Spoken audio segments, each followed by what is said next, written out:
መናችን ሁላችን የምንወዳቸው የምናከብራቸው ለህይወታችን አስፈላጊ የሆኑ የቤተክርስቲያን ዋርካዎቻችን እየተሰበሩ እያለቁ ነው። ይሄው ተራው ደግሞ ዛሬ የመምህር ዘላለም ወንድሙ ሆነ። ሞት አይቀርም። ሰው በረሃብ ይሞታል፣ በበሽታ ይሞታል፣ በመኪና አደጋ ይሞታል፣ በጦርነት በሰዎች ይሞታል፣ እንቅፋት ሞቶ እንሞታለን፣ በራቃችን ትን ብሎ እንሞታለን።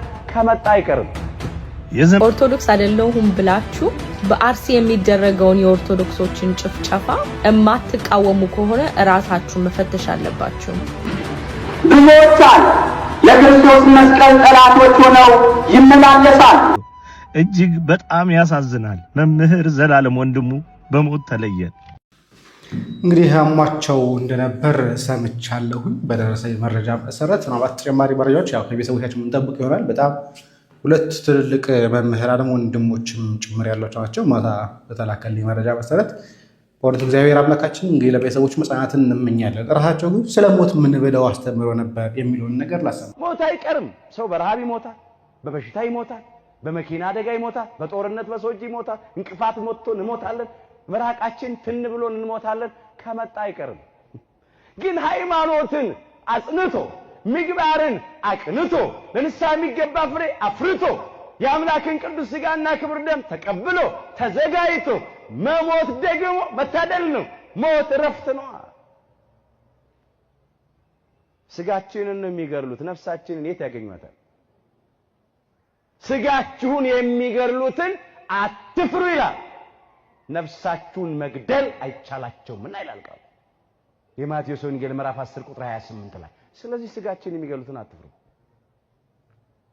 ይልቅ አምነን እንሞት። እግዚአብሔር ለሁላችንም ጽናቱን ይስጠን። እንፈርሳለን። የእንግድነታችን ዘመን ሲያከትም ሲያበቃ ይሄ ለማንም አይቀርም። መጽሐፍም የሚለው ይህን ነው፣ ሁላችንም እንሞታለን ይላል። በምድር ላይም እንደፈሰሰና እንደማይመለስ ውሃ ነን ይላል። ሁለተኛ ሳሙኤል ምዕራፍ 14 ቁጥር 14 ላይ አበውም እንደዚህ ይላሉ፣ የፈሰሰ ውሃ አይታፈስም። እኛም በስጋ እንሞታለን፣ ግን ከሞት በኋላ ሕይወት አለን። ከመቃብር በኋላ ትንሣኤ አለን። ፈርሰን በስብሰን አንቀርም። በትንሣኤ ዘጉባኤ በዕለተ ምጽአት በመጨረሻው ቀን እንነሳለን። የሁላችንን ትንሣኤ አምላካችን እግዚአብሔር የክብር ያድርግልን። ሶስተኛና ያለን ያልነው ምልክቶቹ ምንድን ነበሩ? እነሱን እንዘርዝራለን።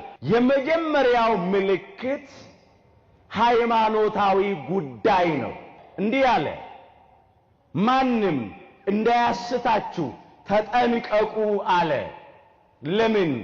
ብዙ ሐሰተኞች ክርስቶሶች ይነሳሉና እኔ ክርስቶስ ነኝ እያሉ በስሜ ይመጣሉና ብዙዎችንም ያስታሉ አለ።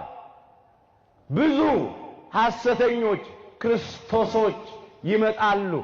የሐሳዊው መሲህ የሐሰተኛው ክርስቶስ መንገድ ጠራጊዎች ናቸው። እነኚህ በቅዱሳን ሐዋርያት ዘመንም ተነስተው ነበረ።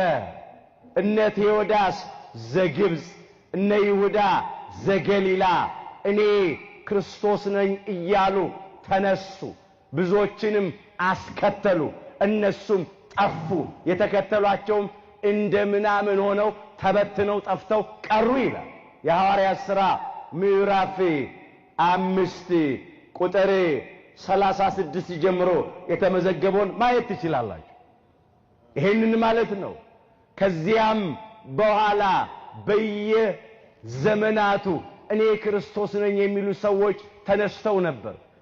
እስካሁን ድረስ እንኳን ከ133 የሚበልጡ እኔ ክርስቶስ ነኝ ብለው የተነሱ ሰዎች አሉ በዓለማችን ውስጥ።